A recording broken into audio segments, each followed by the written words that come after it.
call this meeting to order. Please join us in the Pledge of Allegiance. I pledge Allegiance to the flag of the United States of America and to the republic for which it stands, one nation, under God, indivisible, with liberty and justice for all. Mayor Mixon, Here. Mayor Tim Billingsley, present. Councilor Curry, here. Councilor Howe, here. Councilor Humbert, Here. You have a quorum. Thank you. And we do want to remind people that we're recording and it picks up what you say and it's not turning anymore. I think we learned how to keep it from turning around to you, but you might be aware, especially close to it. Do I have a motion for approval of the agenda, please? Make a motion to approve our agenda. Second. All in favor? Aye. And is there a motion for the approval of the minutes for June 13th, 2023 council meeting and May 30th, 2023 special council meeting? I make a motion to approve the June 13th, 2023 council meeting minutes and the May 30th, 2023 special council meeting minutes. Second. All in favor? Aye. Thank you. And we have requests from the audience to speak. The first one is Ray Honey. Sorry, there he is. Thank you, Mayor. Council, Mayor, everybody in the audience, I'll bore you for 3 minutes with probably the same spiel I've been giving the last few years. I do want to point out, I'm speaking to my elected officials, and any of my comments that I hold no employee in our village accountable for these problems that we have. They're just trying to do their jobs. We appreciate the employees. I know they work hard. This is to the council to encourage you to look into these problems, and maybe solve them. And no way does it reflect a department or anybody that works for the village. I moved here in '77 to Moreno Valley. I bought my first house in Angel Fire in '86. So I have history here, something that's getting rarer and rarer. When I moved here '86, I was on Cimarron Trail. The county was responsible for the roads. The village was incorporated, but they just had the village core, the original core. And the roads were just fine. They were built fine. They were built to HUD specs. And they were approved when the village did annex. And I'm responding to this article in the paper to Chuck Howell graciously. And what happens with these articles is new people that come think this is the truth. It's not the truth. These roads, the reason they're the shape they're in is 30 years of neglect by the village. We've never funded the roads to the status. We just do the bare minimum, and we're just getting farther and farther behind.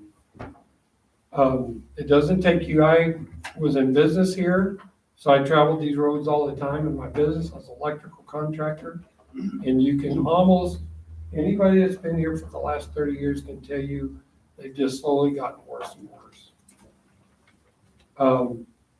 When the county did them, we had one maintainer out. Now, granted, the county had a smaller mileage of roads because we didn't have all the new subdivisions.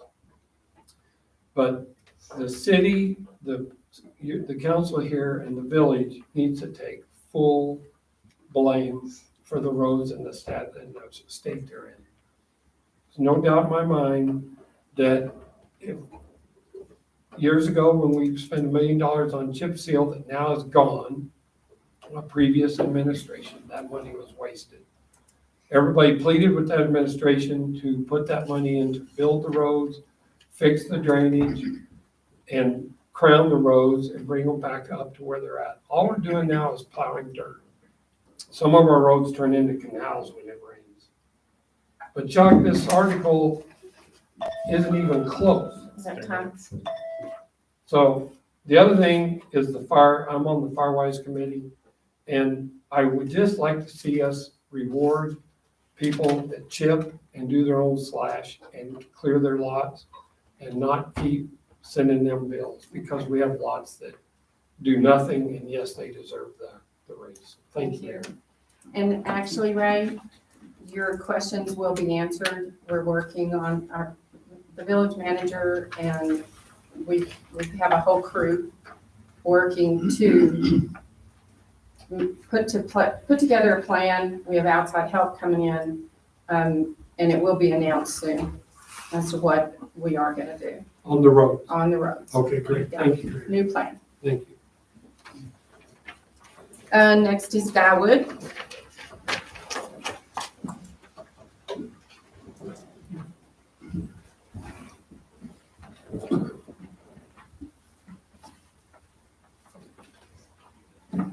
Thank you, Madam Mayor, councilors, administrator, village clerk. I appreciate the opportunity to speak here this evening. This is regarding Resolution 2023-5, which is increasing wildfire protection fees. I do understand the need for a minimal increase. We've been at it's been 10 years since that was implemented, and that was the initial fee. If we can provide the services that are called for, then I think that minimal increase is appropriate and acceptable. On the other hand, the incremental increases for larger lots strikes me as severe or punitive. For instance, I have a 1.6 acre lot. My lot would go from $8 a month to $16 a month. It's double. And my lot is already thinned and approved years ago when we had a federal state matching grant here in Angel Fire. Well, I'm sorry, I didn't say I'm Guy Wood, and I've been here 39 years, and I was a property owner, resident, and former business owner here in town. Sorry. My lot was thinned and approved by a state forestry official and the fire chief at the time. So what I would suggest is the village work on some kind of reward system, or carrot and stick, or whatever you want to call it. But if people do thin their lots, regardless of the size, why not put their fee, why not get it approved by the fire chief or whomever, and then put their fee at the minimum?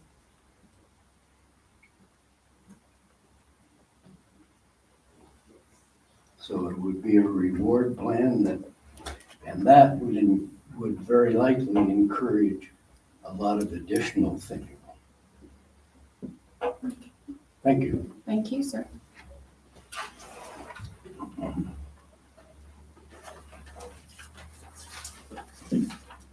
And next we have Jack Hurt.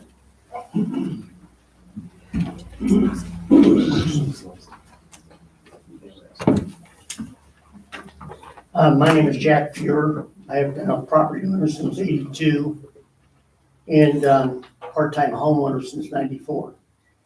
I generally haven't gotten that involved in village affairs. I did get involved around 2006, 2008.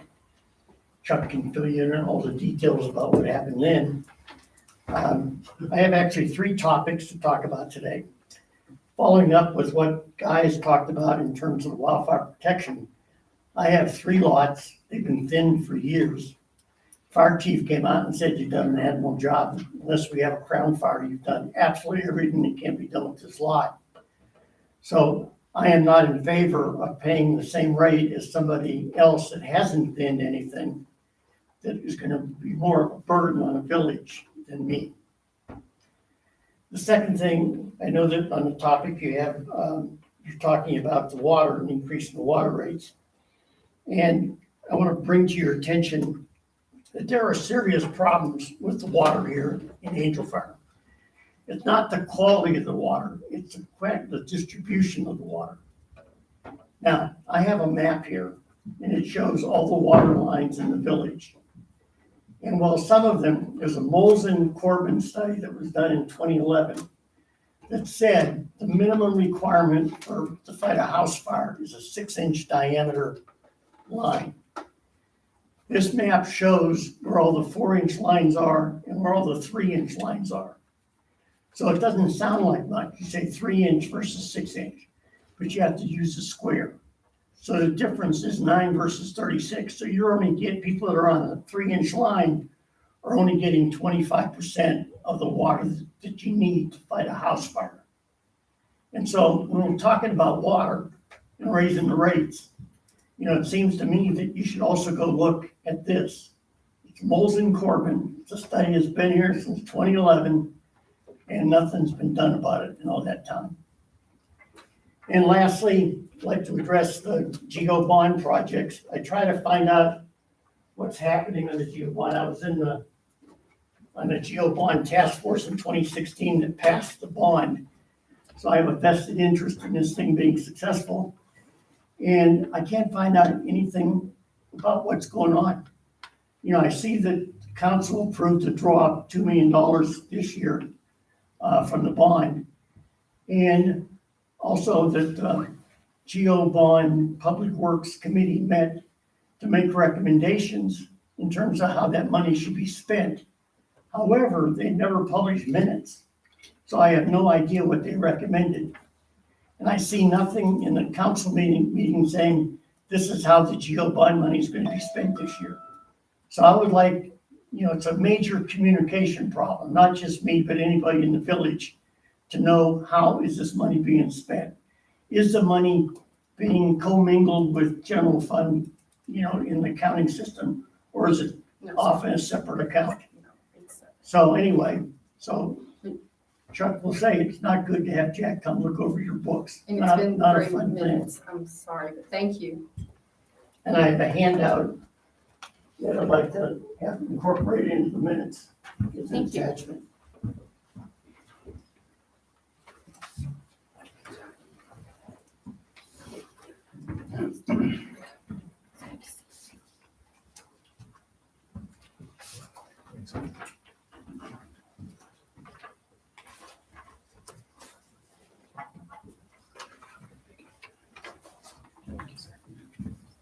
Thank you. Thank you, sir. We don't have any announcements or proclamations that I know of. Governing body reports. Actually, the only thing that I have to report on tonight, since we have such a long agenda, is Balloons Over Angel Fire was a great success. We have a car count. The volunteers count the cars that come in out at the airport, and the car count was 864 cars that came in through the weekend. So if you probably don't have one person per car, and you multiply that by 2 and add a few kids, it's safe to say there were at least over 2,000 people that attended just at the airport. We did get windy and rained out for the glow, but they went off all 3 mornings. Everybody was happy. The pilots were happy. I think it turned into a pretty good event. Are there any other governing reports? No? Then Manager Madrid? My report will be brief, Mayor and Council. As the topic was brought up earlier, I'm getting to know our streets. They are an issue. We will have a plan. It'll be a multifaceted plan, but I'll have a better update next meeting. The only thing that I want to mention is we had our first department head meeting regarding the ICIP plan, the infrastructure capital improvement plan that we're required to submit to the state. I'm going to have a follow-up meeting with the department heads next week. A draft of that will be on our next agenda. The reason I bring it up tonight is if there are any major projects that any of the governing body would like included, bring that information to the next meeting so that we can incorporate it somehow. The final approval will not be until the first meeting in August. So if you have any major projects that you would like to be considered, they may or may not be funded, but in order to be considered by the legislature and other state funding agencies, they need to be somewhere on that plan.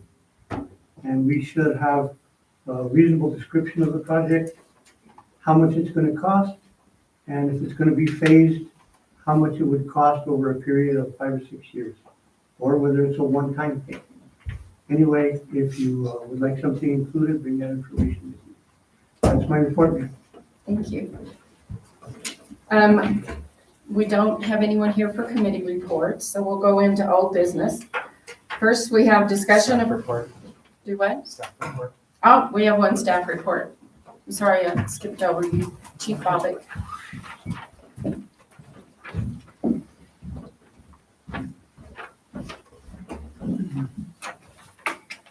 I made some notes for you guys. Of course.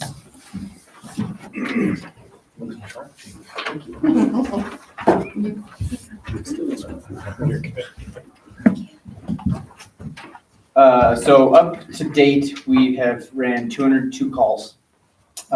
We've gone on 5 wildland deployments. As far as like a slash update, we have been passing out a lot of educational materials, slash flyers. I attached the slash flyer that we have been passing out as attachment 1 to your guys' packet. So far with slash, there's been about 112 permits issued.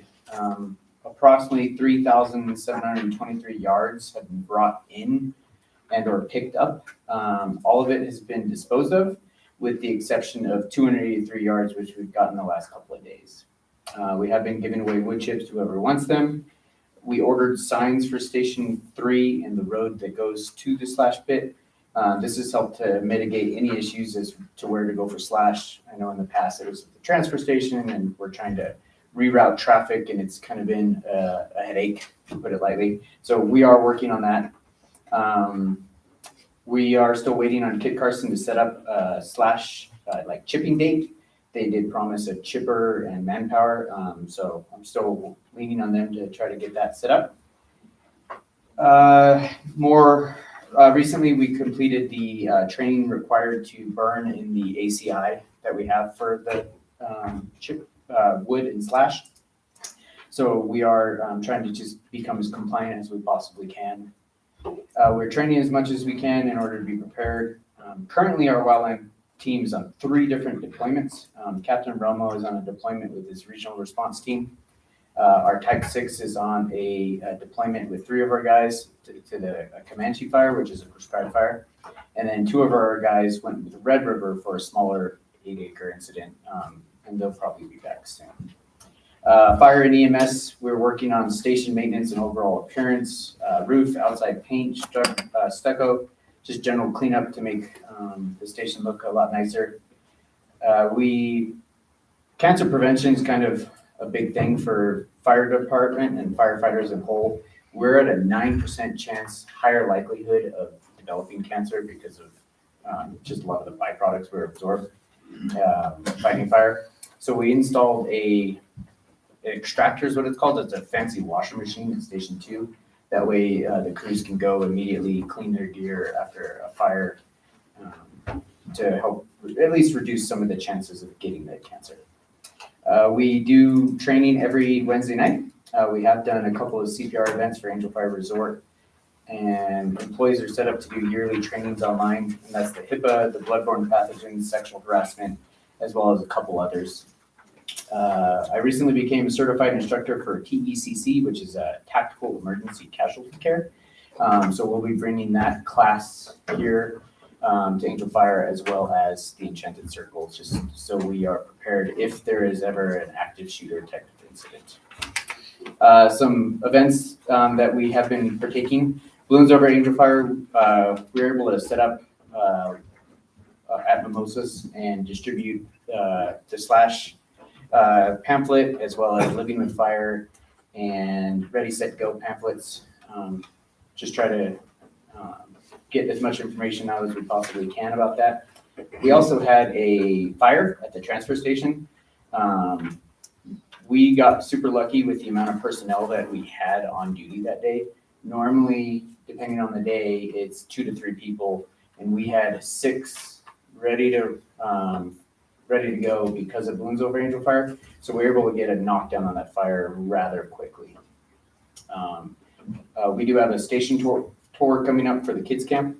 That will be this week. And then we have the parade on July 4th. Some Eagle Nest update. They will have coverage until approximately July 24th. There's been some changes with them internally. So we will still be assisting when needed, but more coverage days aren't coming until a little bit later. We did agree on a pay per day of coverage with them. So they will be paying us when we are covering for them. And then all of our staff was added to their roster, and that's for PRC compliance. Yes. And that's for EMS. That's for EMS. Okay. Yes.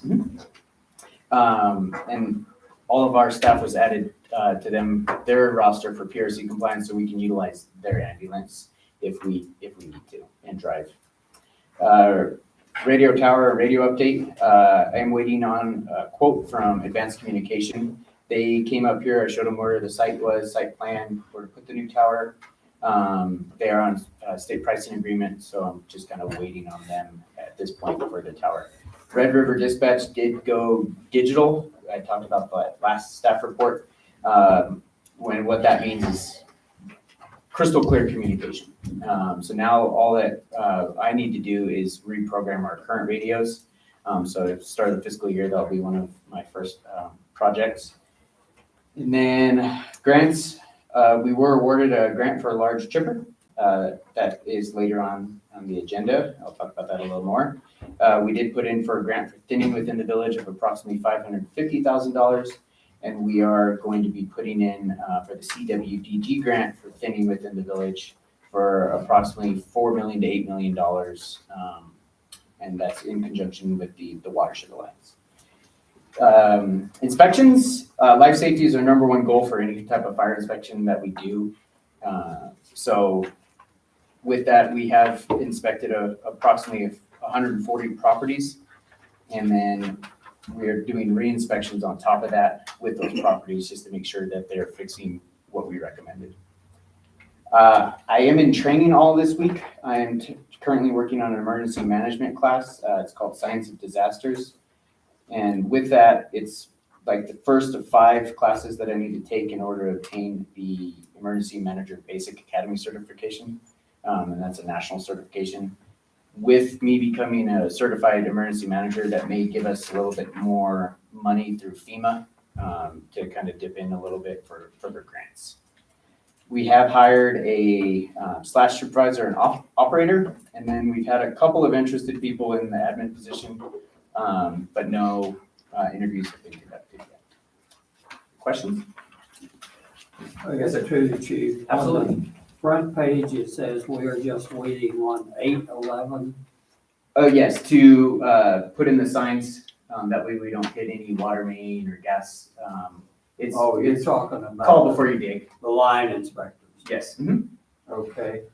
Down under training, CPR events, do you plan on doing any for the general public? Yes. So right now we have currently 1 certified CPR instructor. At the beginning of this next fiscal year, I'll become another one, and then we have another one that's interested as well. So we'll have 3. So we'll be able to start turning CPR classes a lot more right now. Some of us would like to either do or refresh on that. Absolutely. Any other questions? Thank you. Thank you, sir. Now, if I haven't forgotten anything else, we go into old business. So we have a discussion approval of an ordinance amendment to alcohol sales spacing requirements. This is the 2nd reading, and it is a public hearing. I open it up for a public hearing, and I turn the floor over to Santos Martinez.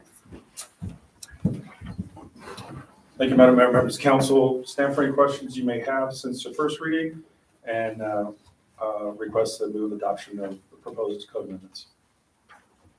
Are there any questions from the public? No? Council? I'm going to close this public hearing. And I ask for a motion, please. Thank you, sir. I'm going to make a motion for discussion and approval of an ordinance amendment to alcohol cell spacing requirements. Second. Call for a vote. Mayor Pro Tem Billingsley, Aye. Councilor Curry, Aye. Councilor Howell, Aye. Councilor Humbert, Aye. motion carried. Okay, thank you. Next is the discussion approval of an ordinance approving zoning amendment to the Mountain View Boulevard North Overlay District to allow cannabis retail sales on the east side of Mountain View Boulevard North, Highway 434, but limited to the north side of Halo Pines Terrace, a 300-foot section. This is the first reading of a public hearing, and I open it up as a public hearing and turn the floor over to Saunders. Thank you, Madam Mayor, members of council. I've got some additional exhibits just to help along. They include a copy of the overlay district, and this applicant had received 18 letters of support. While I'm passing these out, because it was a request to change the zoning district, we did send out notifications to all property owners within 200 feet of the request.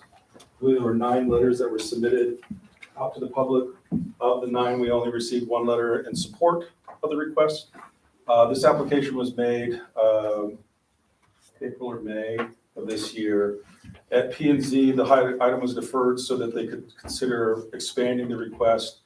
There was a recommendation by P&Z staff. The initial request was just the northeast corner of Halo Pines Terrace and Mountain View Boulevard, limited to 300 feet on the north side of Halo Pines. Staff came back with a second recommendation to go from the north side of Halo Pines to the south side of Flamingo Road, still on the east side of Mountain View Boulevard.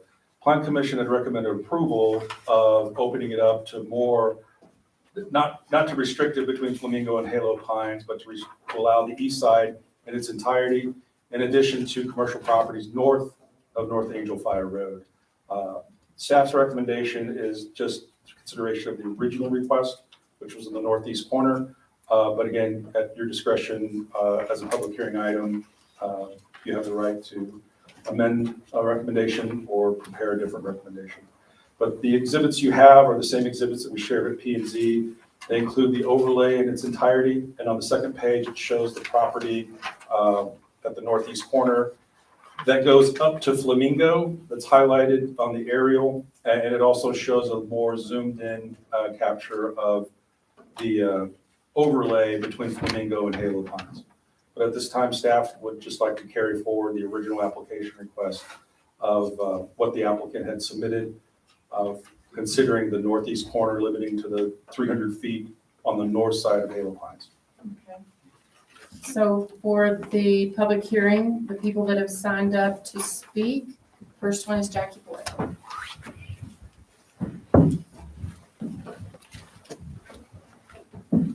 First, I just want to make it clear that I have no trouble at all with the dispensary, as long as it's limited to the original request of just that property and not opened up to Highway 64 like was the last proposal. So that's my take. Thank you. Phil Master?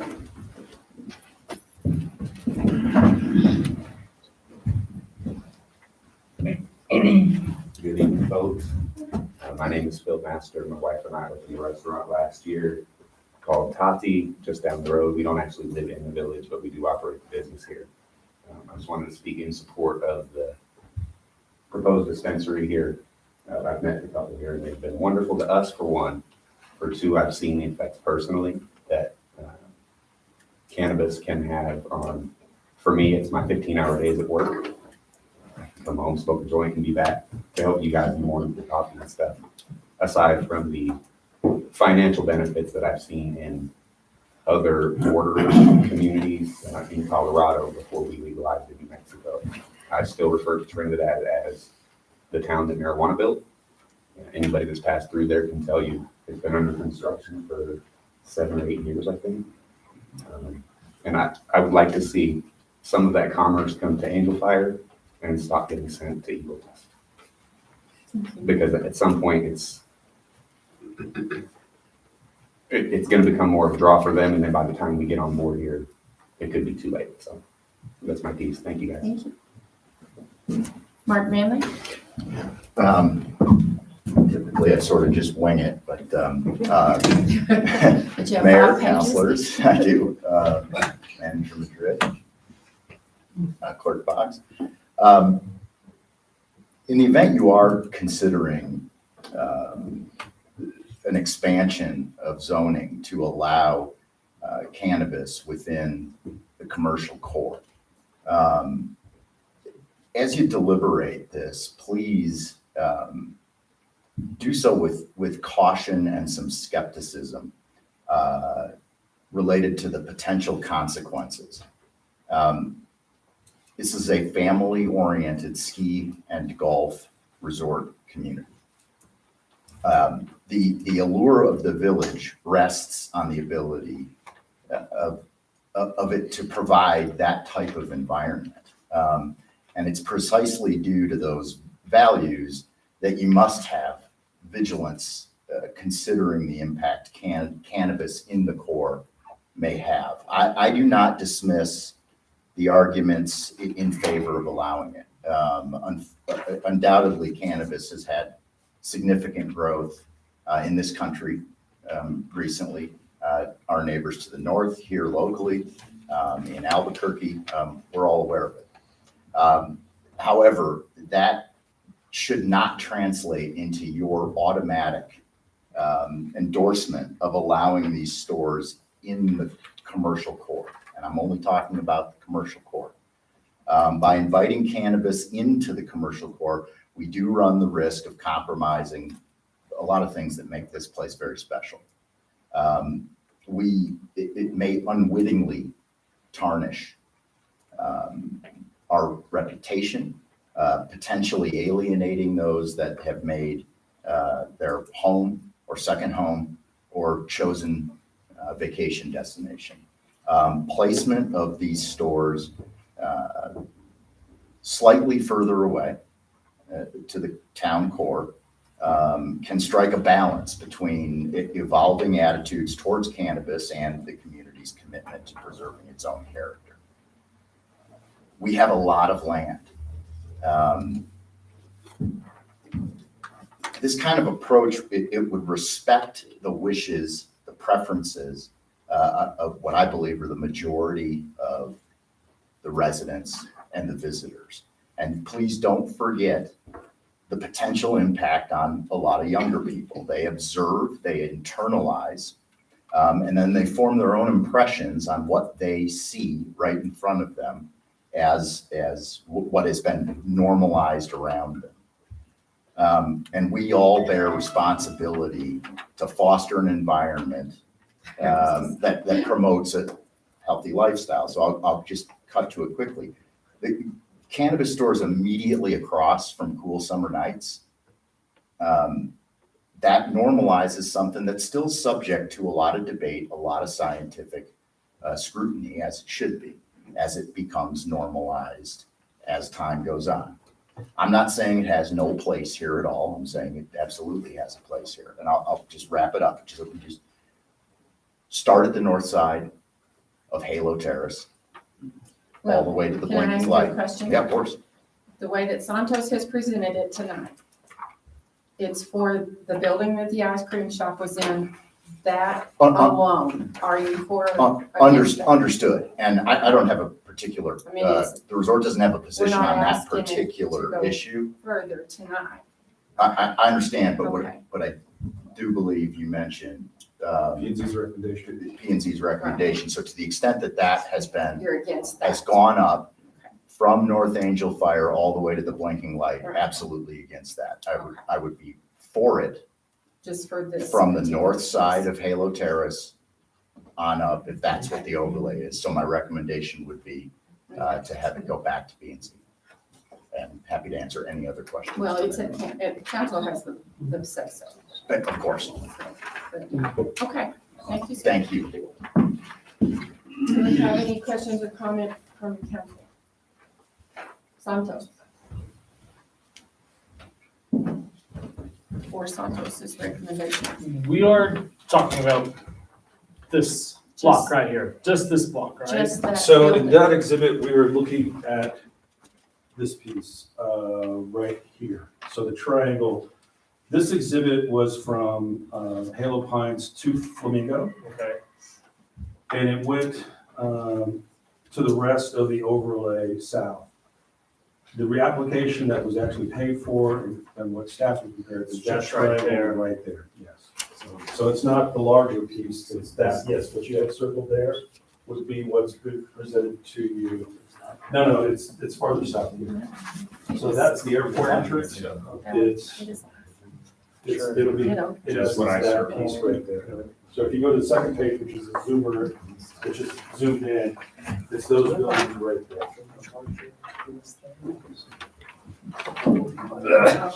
That's correct.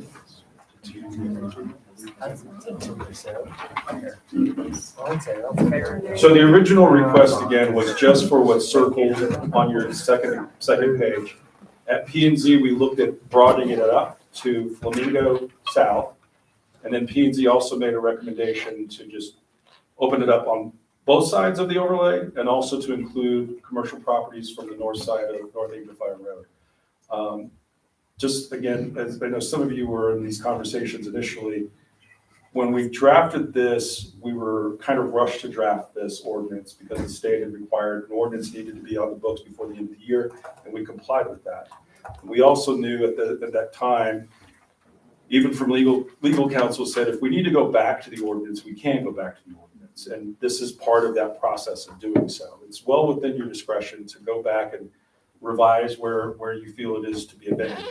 I think that when we made the original ordinance, some factors have changed. The ice cream shop did close. Stan is interested in partnering with this dispensary.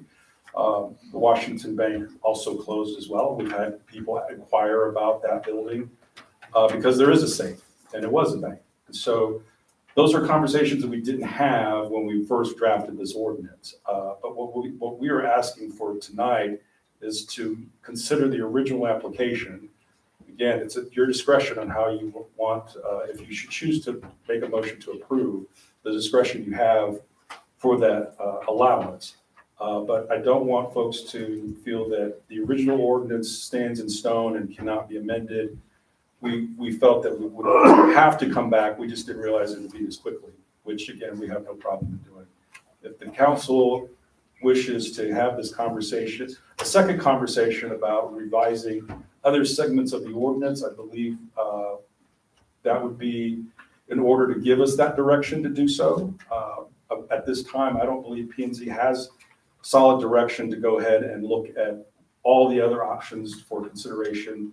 We want to focus on this one for tonight, and if we have more direction from the council, we're happy to entertain it. I know you wanted it short and sweet, so I'm trying my best. Thank you, Madam Mayor, members of council. Any more questions? I will be, just one thing, this is still two steps. Should you choose to approve this zoning amendment, they still have to come back for a conditional use permit with a site plan that has to go to P&Z and still has to come back for your final consideration as well. So this isn't just a one or two stops and they're done. The ordinance still requires conditional use, which I believe, even in P&Z's recommendation to open up into other zoning districts, they still wanted that other layer of review so that it's not a permit by right. They still felt that still looking at individual properties was consistent with what had been drafted in the original ordinance. I guess the only thing I would say is, I mean, if we have people that have made a business decision based off the original zoning that we did, and then if we're just gonna keep eating away at that zone, I don't know, it just seems like a little bit of an unfair thing to other businesses. Well, the applicant is here, and that is a question that did come up at P&Z. Did you look on the west side of the overlay? And they testified that they had. And trying to find property that works, they couldn't make it work. And so that's why it led to this conversation of moving to this side of the highway, because they did look what was allowed in the overlay and in the other districts. That's what was testified at P&Z. But again, if the council wants to direct staff to look at other options and more flexibility, I just need more direction from council to do that, if that's the will of the council.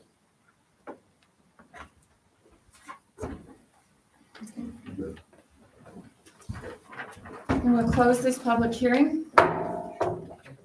And I ask for a motion to take this into a second reading. Yeah. I make a motion to say.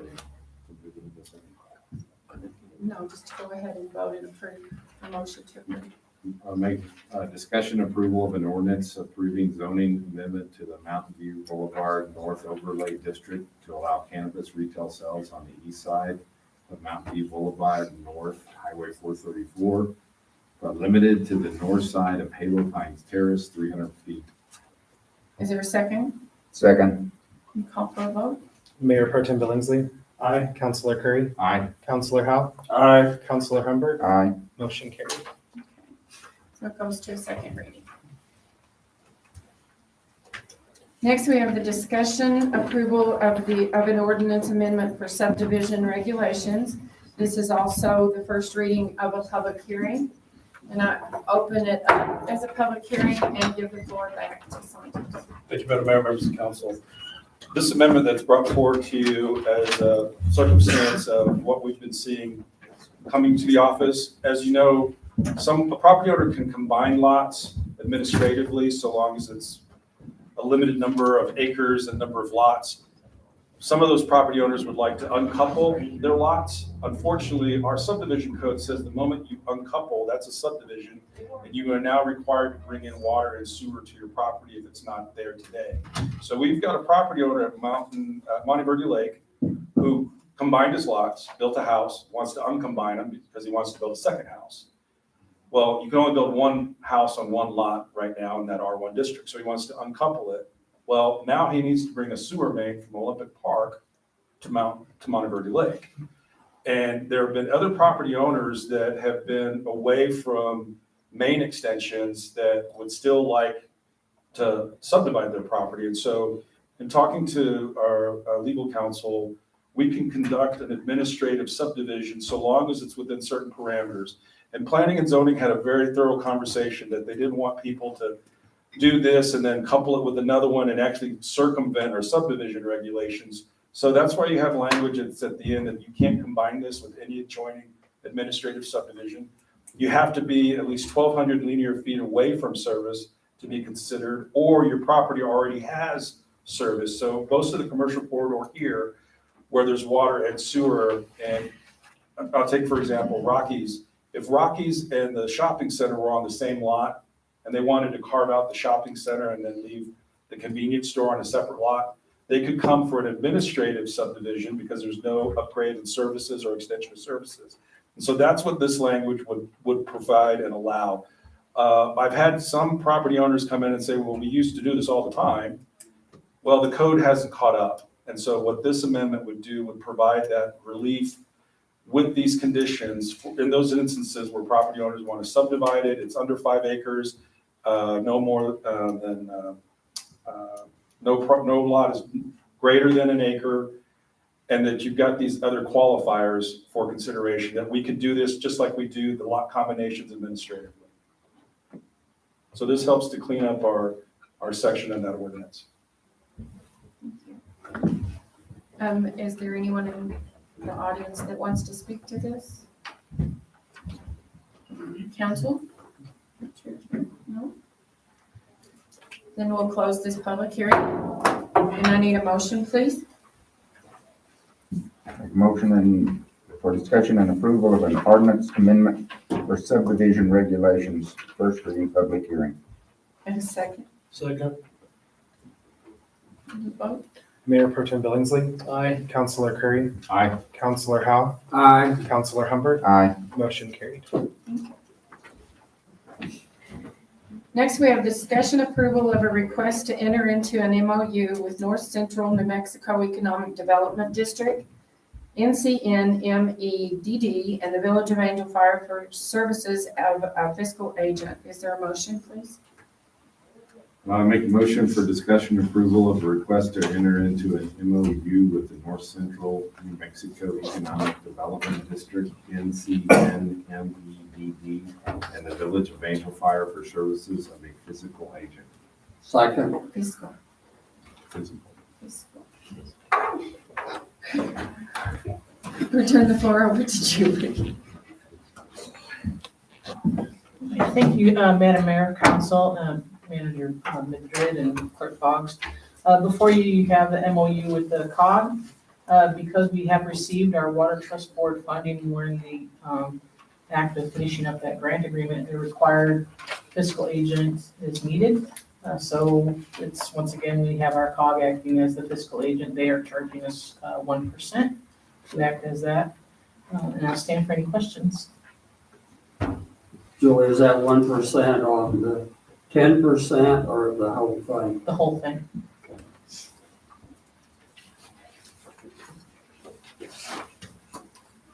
Thank you, ma'am. Yes, ma'am. Mayor Pro Tem Billingsley. Aye. Councilor Curry. Aye. Councilor Howell. Aye. Councilor Humbert. Aye. Motion carried. Next, we have discussion approval of a request to purchase MK43 record management system. Is there a motion, please? Make a motion for discussion approval of a request to purchase MK43 record management system. Second. Second. I'll turn the floor over to you, Felix. Good evening, Madam Mayor. This is a big packet. Yeah, I know, I had to hear about it from Pete. Okay. Good evening, Madam Mayor, members of council, Manager Madrid, and Clerk Boggs. Before you all, you have the presentation that I submitted for the record management system known as Mark 43. You've all heard me speak of this numerous times in my staff reports of the record management system. This is the most state-of-the-art record management system in the country right now. Most of your larger agencies throughout the United States are moving to this record management system. California Highway Patrol, New Mexico State Police, Albuquerque Police Department, Rio Rancho Police Department, Las Cruces Police Department, just here in the state of New Mexico. The thing with this program offers compared to other programs is the National Incident Based Reporting System, NIBRS, which is run by the FBI, which is who we all have to report to. They built this program around the NIBRS reporting system. No other system in the United States is built around NIBRS. They've adopted a current system they're selling to NIBRS, which creates headaches and creates problems. Our current system we use is a very antiquated system. It's very out of date. And with that, it creates a lot of reporting issues for NIBRS to the FBI. This program is not a cheap program. It was originally at $105,000. Through my persistence and my badgering and negotiating with them, as the finance director presented during budget, I was able to get this down to $55,000 because this was not really geared for sale towards a small agency. And with that, I went to them and I pushed and pushed and pushed. They actually went back to the owners and said, we are writing these people out of the program. We're not going to be able to attract these people, and these kind of people want our program. So through that, they were able to come back and negotiate it down to that. This was already submitted during budget through the finance director. It was approved for purchase for next year through budget, and I bring it to you today and request your support. I stand for any questions. Is it scalable for a department of our size? What's that? Is it scalable for a department? Absolutely. Absolutely. And is the information housed on the software provider's website or? It's server? cloud-based. It's cloud-based Yes. on their servers? No, our stuff. So, yeah. And the nice thing about this system is all the systems talk. So with that being said, if you look at what the people the New Mexico State Police deal with, Albuquerque Police Department, Rio Rancho Cruces, the amount of people they're dealing with, once they deal with somebody and enter them into the system, we can see it on our end. So you imagine if somebody, they deal with a troublemaker in Cruces or Albuquerque or wherever, or they make their way north or whatever and say they end up in Angel Fire, we end up dealing with them. We have access to everything that those agencies that have this system have entered into the system. we have access to that. Any questions? More? Thank you, sir. Thank you. Mayor Pro Tem Billingsley. Aye. Councilor Curry. Aye. Councilor Howe. Aye. Councilor Humbert. Aye. Motion carried. Next, we have a discussion approval of resolution 2023-23, increasing mileage and per diem rates for fiscal year 2024. Is there a motion, please? Make a motion for discussion and approval of resolution 2023-23, increasing mileage and per diem rates for fiscal year 2024. A second? Second. Turn the floor over to Kimberly. Good evening, Madam Mayor and Council. Before you is the resolution to rescind the previous resolution, 2022-24, to incorporate the new per diem and mileage rates for fiscal 24 that were passed through legislation this year. Any questions?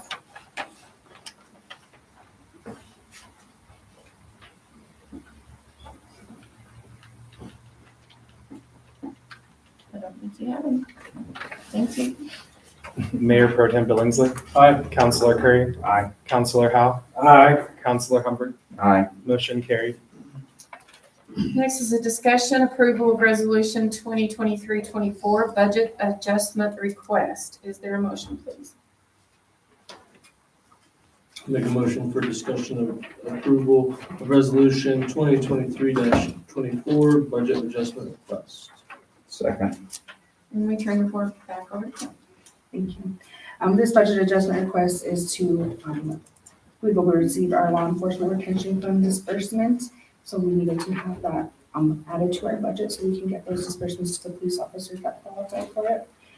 But we've also are transferring the donation sponsorship funds from the lodger's tax fund to the general fund, being that they are non-restricted funds. We wanted to remove them out of the restricted fund of lodger's tax. The last is the correcting funds that exceeded our budget authority when the initial budget was finalized beginning of last year. Unless I have any other questions. What was the lodger's tax part again? I'm sorry. So the donation and sponsorship money, Okay. being that it's non-restricted and it's housed in the lodger's tax fund, that's a restricted fund. So you can only use it for certain items.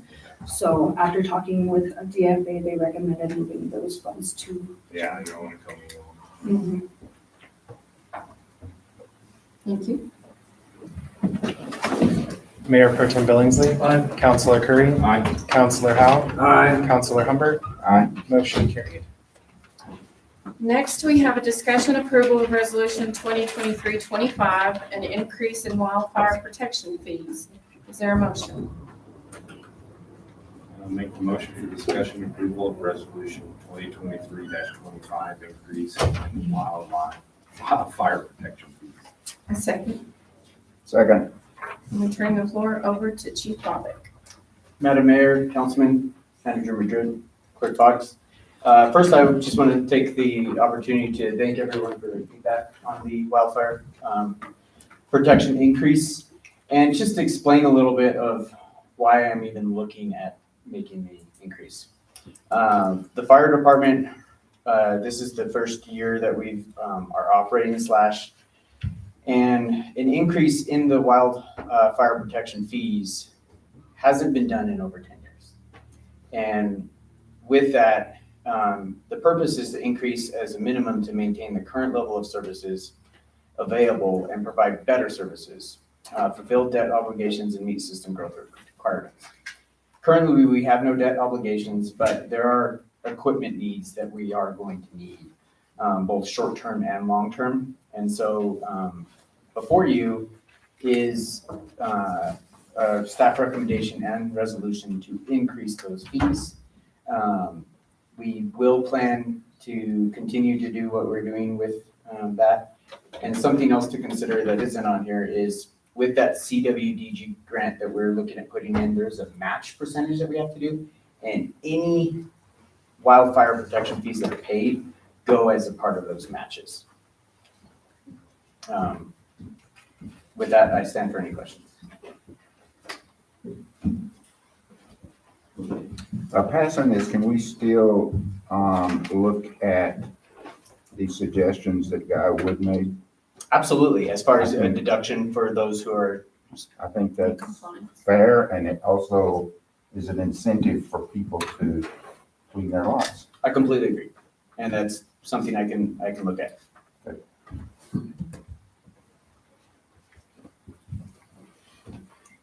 Is that something that, so I guess if we make that change, though, it'd have to be brought back before, and approving it would be approving it as is, meaning that everybody's fees do go up starting next month, and then we could bring it back, correct? Is Yes. that- Okay, just trying to understand Or the, some sort of a and word how, yeah, program. or just how the procedure is gonna actually go.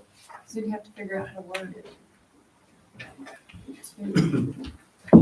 And kind of going forward, we do plan on like inspecting properties and issuing out certificates of like compliance or certificate, because a lot of people are asking for that for insurance purposes to try to get a deduction. And so with that, if they get like a certificate of compliance, I think that could be also the opportunity for the award in their reduction of the fees. So we could look at that for next month, bringing back the resolution, especially for, like, if Jack had said he had 3 lots that have been in compliance for years. Absolutely. Yeah. Absolutely.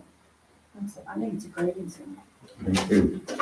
I mean, I think it's a little subjective, but I mean, just from the standpoint that what somebody views as a cleared lot would be maybe not what you view as a cleared lot. I mean, Correct. It could be cleared right now, but trees grow and brush grows. Well, and it would probably have to, and this is, I'm jumping ahead of myself a little bit here, but it would have to be something inspected every year. Not necessarily an automatic, once you have thinned your lot, you get it every year, you have to do a re-inspection. Kind of like the fire inspections, you have to get a fire inspection every single year as a business. You would have to, if you want that deduction, get a lot inspection. Okay, so they would need to, if we did something like that, we would need to request, Request a lot inspection. which would cost money to have, like, one of your people go out. Yes, and one of the reasons we're not going out a lot right now for lot inspections, and just for like education purposes, as far as like people's lot, is that's a lot of time, energy, and money in like each person's lot. And if we can't get like 6 lots in a row set up, it's really like 6 lots could take all day, just driving around. And so.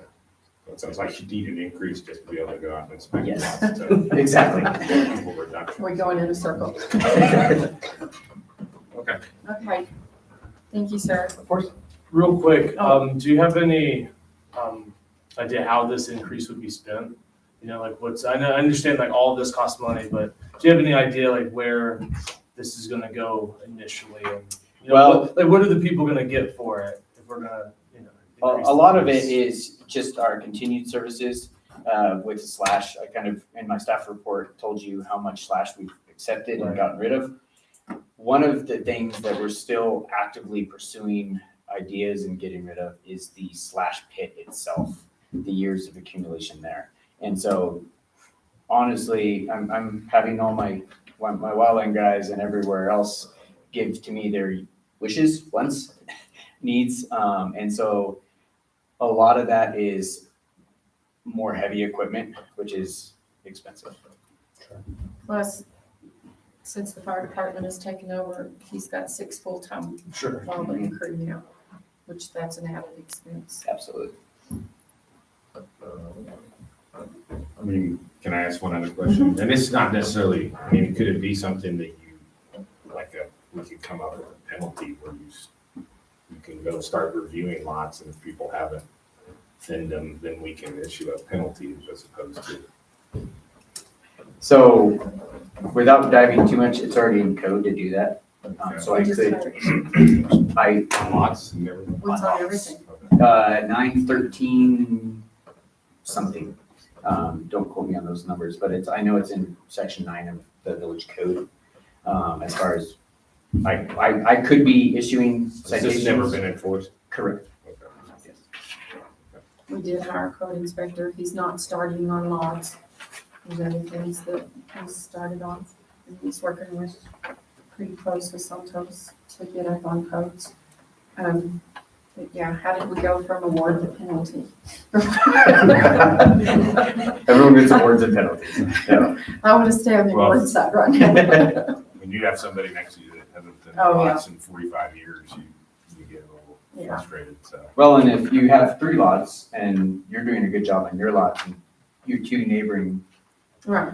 they're putting your lot at risk. So I do see that side to everything as well. So if I may, this is a topic, penalties that's been talked about off and on over the years. And one of the issues for the village is we can issue whatever documentation is necessary to the landowner and they can thumb their nose at us. So then the next thing is we have to take it to court, which all of a sudden gets real expensive.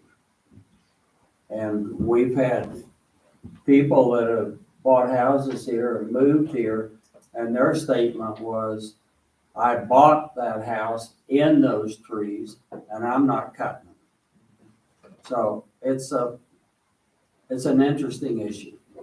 And I kind of, on that point, I think one of the most important things is education. And if we can educate people and get like some lots that have been thinned correctly, show off those lots, for lack of better terms, and educate people, I think that would go a very long way. That would be good.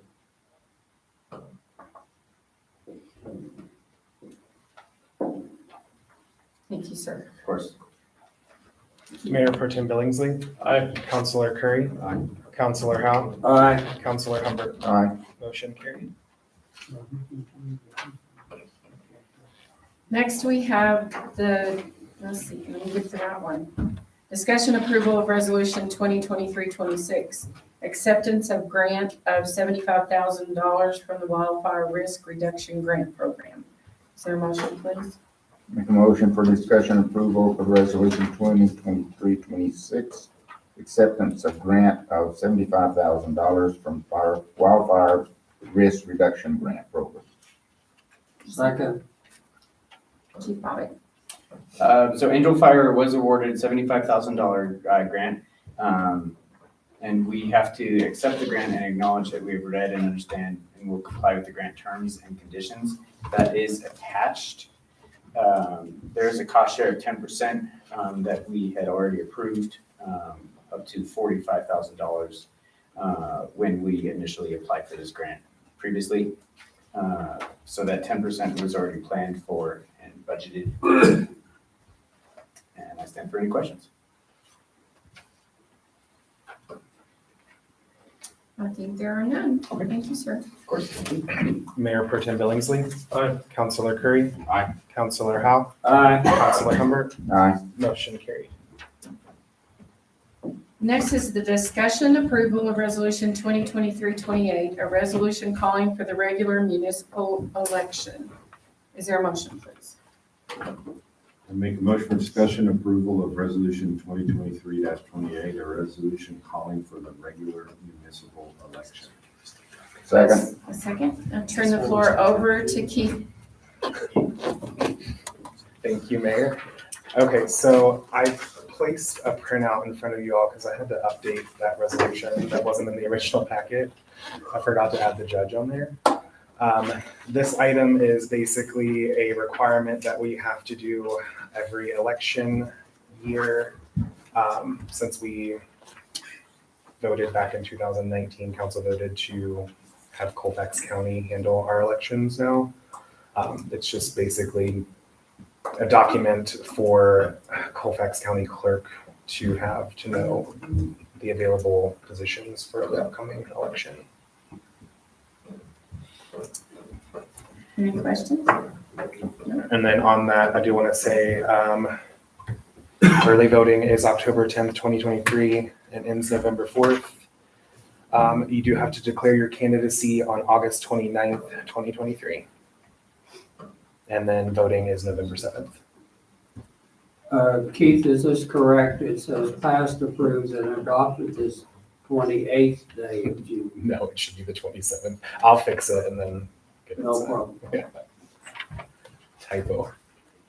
Thank you, sir. You're welcome. Shirley, would you call for a vote? Mayor Pro Tem Billingsley. Councilor Curry. Aye. Councilor Howe. Aye. Councilor Humbert. Aye. Motion carried. Next, we have the discussion approval of resolution 2023-29, a resolution to increase water sewer availability rates and rescinding all others. Is there a motion? Make a motion for discussion and approval of resolution 2023-29, a resolution to increase water sewer availability rates and rescinding all others. Second. And we turn the floor over to Chris. Excuse me, Madam Mayor, members of the council, Manager Madrid, Clerk Boggs, I'm asking for the increase of water and sewer availability at a rate of 6.5%.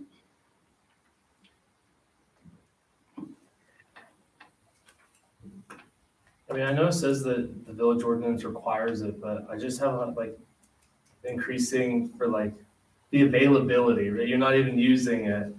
It just seems, I don't know. It's a hard thing to swallow.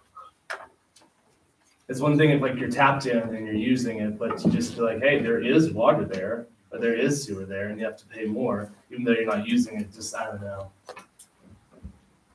The cost of the pipes and manpower and everything. Yes, sir. The cost of just maintaining and having the system available is the reason that the ordinance connects that to the consumer price index is because that cost, without expansion, without consumption, without any of those factors, goes up every year, along with the consumer pricing. This is actually a lower rate than what would have happened 6 months ago. I know because when I was collecting Social Security, when I was retired, the consumer price index was 8%.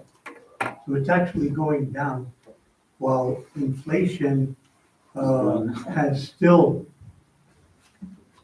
remained at least level. So without any change at all, these types of increases, and you'll see some more on the agenda, are required just to keep up with the cost of doing business. Yeah. That's the short answer. Any other questions? No? Thank you, sir. Keith? Mayor Pro Tem Billingsley. Aye. Councilor Curry. Aye. Councilor Howe. Aye. Councilor Humbert. Aye. Motion carried. And next we have the discussion approval of resolution 2023-30, a resolution to increase the schedule of tap fee for multifamily structures, commercial, institutional, and industrial enterprise, and rescinding all others. Is there a motion? I make a motion for discussion approval of resolution 2023-30, a resolution to increase the schedule of tap fees for multiple family structures, commercial, institutional, and industrial enterprises, and rescinding all others. Second. And turn the floor back over to Chris. And also on this resolution, I'm asking for a 6.5 increase, 6.5% increase on this also.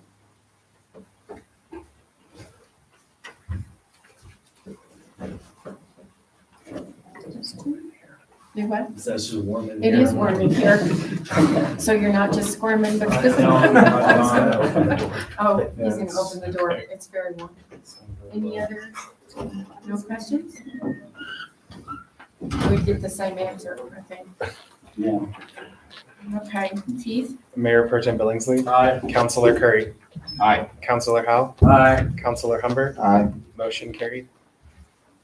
Next is discussion approval of resolution 2023-31, a resolution to increase meter installation charges and bulk water fees and rescinding all others. A motion, please? Make a motion for discussion and approval of resolution 2023-31, a resolution to increase meter installation charges and bulk water fees and rescinding all others. A second? Second. Turn the floor back over to Chris. Sound like a broken record. Well, yeah, this is a good Again, show for a while. I do ask for 6.5 increase on this resolution also.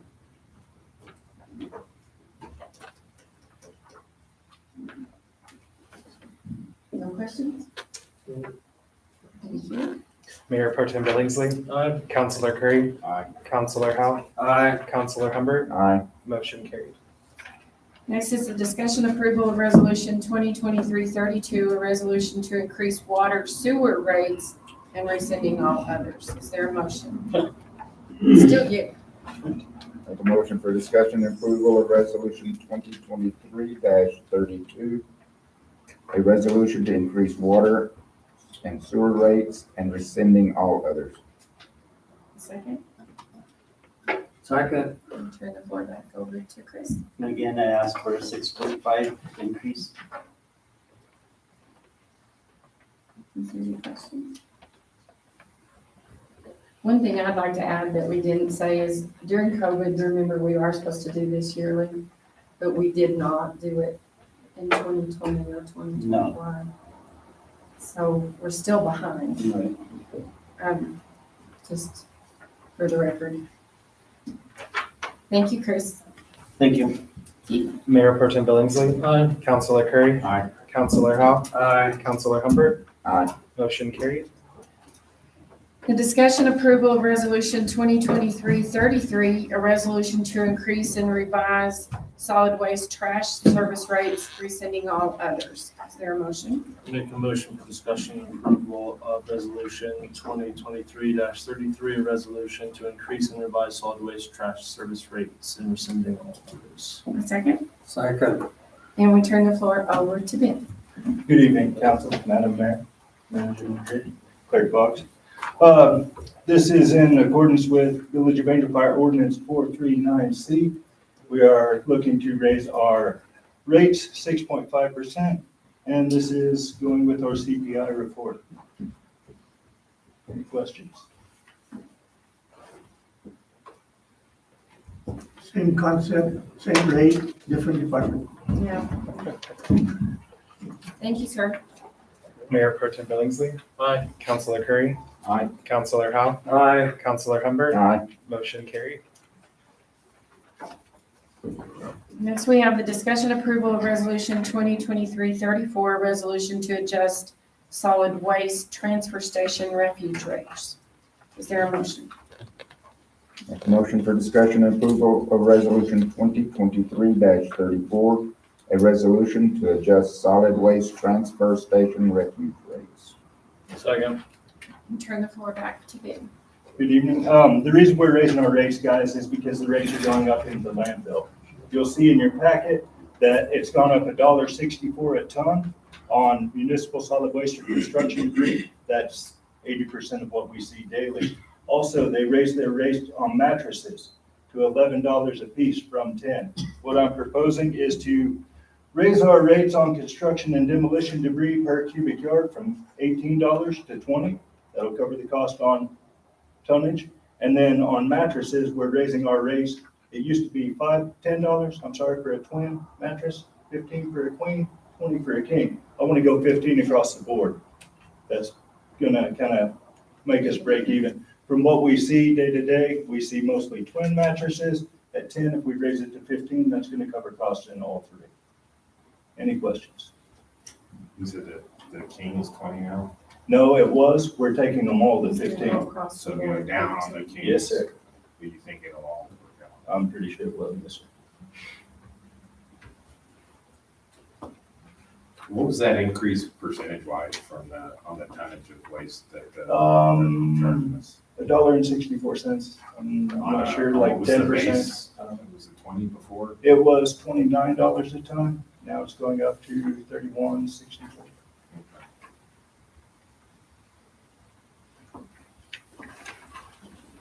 Thank you, sir. Mayor Pro Tem Billingsley. Aye. Councilor Curry. Aye. Councilor Howell. Aye. Councilor Humbert. Aye. Motion carried.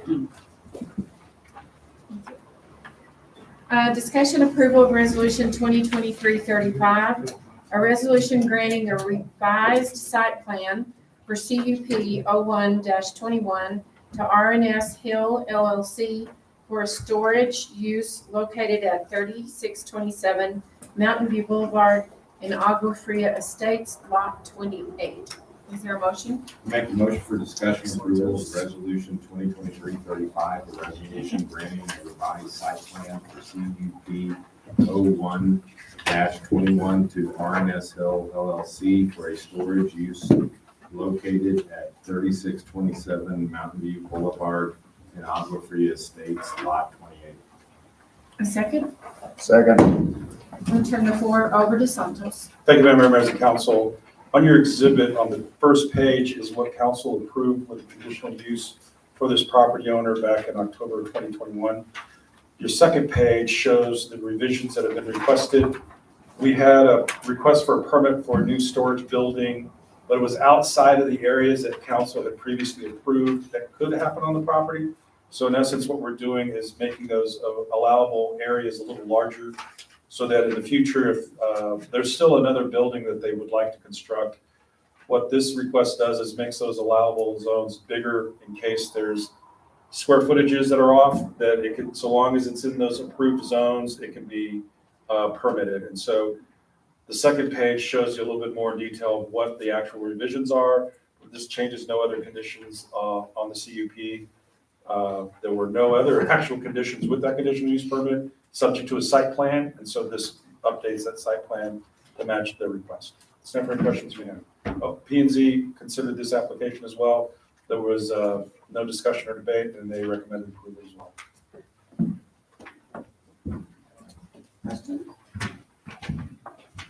Thank you, Santos. Mayor Pro Tem Billingsley. Councilor Curry. Aye. Councilor Howe. Aye. Councilor Humbert. Aye. Motion carried. And the last one is discussion approval of resolution 2023-36, a resolution approving a site plan for development of 56 new homes located at 3431.5 Mountain View Boulevard. Is there a motion?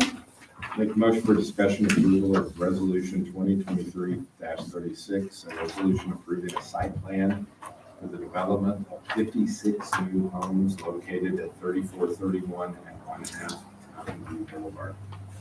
Second? Second. Turn the floor back to Santos. Thank you, Madam Mayor, members of council. The exhibit you have, this property is located within the Mountain View overlay. The overlay standards require any new construction have a site plan approved. So that's why it was brought to P&Z. It is also brought before you as well. The first page shows the proposed layout. They are not going to subdivide the property into 56 lots. They're going to keep it as one large lot. There will be a homeowners association with these homes. We have seen permits for 4. They're 2 stories, 700 square feet. The living space on first floor, sleeping spaces on the lofts above it. And what I want to bring to your attention is on the second page is there's a conversation with the property owner 2 lots to the west, who's approached our office to build 84 new townhomes for rent. So you'll notice highlighted, there's a long line that goes from Highway 434 to the back property. That's the easement that's allowed for access and utilities. The director of water department, myself, we went out to the property. There are stub outs. We do have a water main and a sewer main right there on the west side of 434. So the property owners are going to need to work together to extend those mains westward and have them at the right size to serve both properties. What's interesting on the first page is P&Z noted that the proposed road is only 24 feet in width, so that'll be a private road. They do have areas for snow removal to be shoved off the road to be maintained, but it's also wide enough for fire access. So this is just the first step. They'll still need additional reviews once we get water and utility services worked out. In fact, that's where we are. We can't issue their permits until site plan is approved, and also we can work on their meter service fees to make sure it's the right size, knowing that somebody else is also coming in on the west side of them. So I know you wanted to keep it short, and that's kind of a roundabout way on this presentation, but bottom line is in order for us to continue working on their permits for approval, the site plan must be approved because it's in the overlay. Stand for any questions you may have. And because of it not being divided, these will be rental homes. They won't be able to be sold. So there's a combination of that being considered by the property owner. They are going to be building the homes directly on site. Tiny homes can be ordered and delivered, but they'll be delivered on wheels and set on an axle. And we explained that our code does not allow manufactured homes. And the owner said, well, I'll just get the kid, just build them on the property myself. Fair enough. He's looked to get his registration with the village as a contractor. In fact, you might see the backhoe between Zeb's and Alpine Lumber because he had planned to spend the summer just playing with his backhoe, digging trenches to get the waters and sewer mains extended out. But that conversation is on hold because there's more that needs to be developed. And yes, we're looking for this to be long-term rentals in addition to the property to the west being long-term rentals.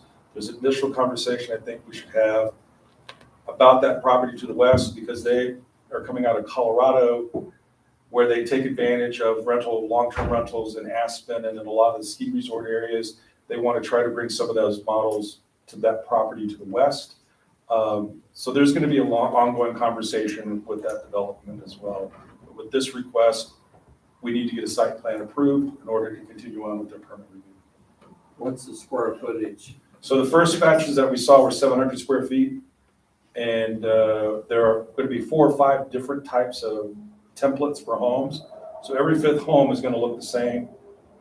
There won't be a whole row of homes that look the same. So he's skipping, I think it's 1, 7, 13 is what we're issuing. We're going to have to revise the addressing that we're considering right now.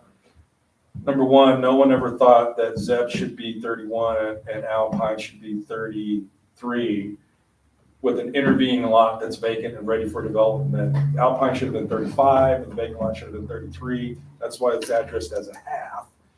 And talking with the fire department, they know how to find a half out of the whole number. But now I know that there's going to be more properties developed to the west. I'm going to give these a 100 series, the intervening lot a 200 series, and then the back lot with the 84 townhomes a 300 series. So there's delineation once if an emergency call comes in, whereabouts on 31 and a half they should go. Can you not rename a private road? So Can't you name it and then it would be a half? we have no, private roads aren't going to get in our inventory because we won't maintain them. So what we have done is there's a private road going to the gun range, Baca Way, I believe. There's a private road off of Freya where the water bottler is. They are still asking for signage so people can make deliveries or get to their properties. And so we've looked on those private roads, having a different color sign rather than the green and white. Maybe it's a blue and a yellow, but it also has a marker at the end that says private street. That is a possibility we could look at. I don't want to get too far ahead because we don't have an approved site plan. But if they do come in with a private street and we can address off that private street, that's something we can consider. And the goal of these is for long-term housing? That and the property to the west as well. So the owner actually is from Lubbock and says, I want to build a home that I can live in when I visit. And when I'm not here, somebody else can stay in it. But I'm only here when the weather's bad in Lubbock. So Those are going to be pretty small. Would they be deed restricted? So yeah, they would be, and because they're also going to be run by an HOA as well, because there's common space, you'll notice in that site plan. The roads would have to be maintained by an HOA as well, so that it's just not dumped and forgotten. I mean, deed restricted as long-term. Oh, I don't have that conversation with the owner, but I do know the property owner to the west is looking at some of those tools as well. But in this one, I think we just need to have more conversations about the ownership options and the tenure. But from a planning perspective, the layout seems to be fine. It's within a district that allows residential density of an R3, which is 20 units to the acre. This is just under 5 acres, 56 units instead of 82 units. I mean, they could have built more, but they chose to build less. So from our perspective, this meets all the other criteria. There are standards in the overlay that main buildings need to be a certain square footage, but we have not applied that on residential buildings because residential buildings all vary. So the step that we need is consideration for a site plan and for approval. So you said these would be 2-story? The first batch that we saw are 2 stories, but not everyone is going to be 2 stories. So then that's approximately 350 square feet on each floor. No, no, because the first floor is bathroom, living, and kitchen. Right. And then there's an open space above the living room, and then there's 2 lofts on each side. So it's open to the ceiling on the living room, so it's not necessarily a 350 and a 350. Okay. It's 350 and then some change, and it's right around 700, 750. So the first floor is essentially the size of one room in a. Some of our condos. It's a little smaller than my efficiency at UNM, when I was at UNM, so, but it works, so. But yes, it's at around 700 square feet is the first batch. I have not seen the other 4 templates yet, because he hasn't brought those in. So this would have to come back for more approval. Not from the council, with the exception of building permits, we still have to make those reviews, and we've actually had conversations with Chris, with both this property owner and the one to the west, making sure it's the right size and we get meter counts. We've explained to both property owners that because we're going to be treating these as commercial, there's some engineering calculations that need to be done. It's not just a standard, hey, I'm doing this in a 5/8 meter, and here's my meter request. There's a lot more that's actually going to be put onto this main system that's now coming off of 434. But we just need to make sure it's calculated correctly, and they've been talking to each other since they were introduced electronic in an email back in May. Wouldn't this be within the cannabis store we've already approved within 300 feet? So because it's in the overlay is within 300 feet of a residentially zoned district and not a residential use. So that is still a C1 or a C2 district that still allows residential, and it's within the overlay. So there's not a conflict with the residential coming into the cannabis shop because it's still not a residential zone, specifically zoned district. So where would their water and sewer come from? 434, right on the west side of 434.